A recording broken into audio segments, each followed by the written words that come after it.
Sa lahat po ng mga nanonood sa video na ito, no?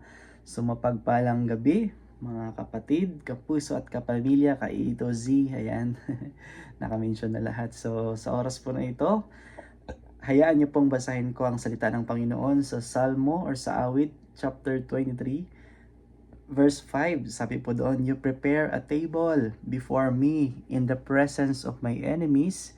You anoint my head with oil, and my cup overflows." Purihin po ang Diyos sa pagkakabasa po ng kanyang salita.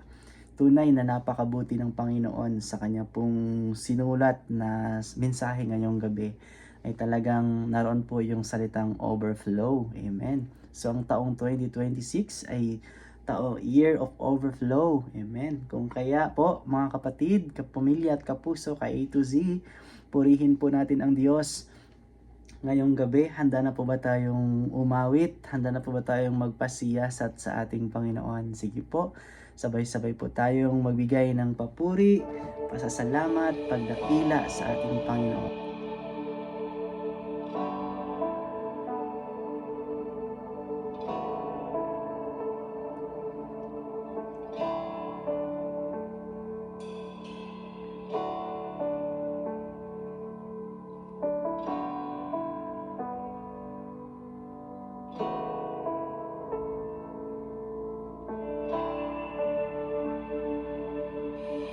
Walang hanggang katapatan, sa buhay ko'y lagi mong laan.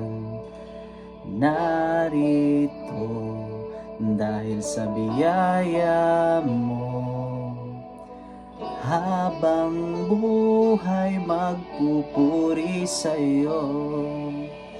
Pupurihin ka sa awit, itataas ang aking tinig, itatanghal sa buhay ko'y tanging ikaw, O Diyos.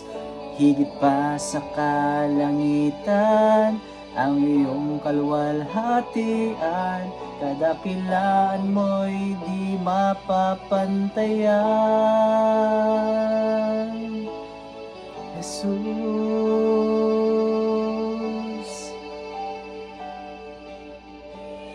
walang hanggang katapatan, sa buhay ko'y lagi mong laan.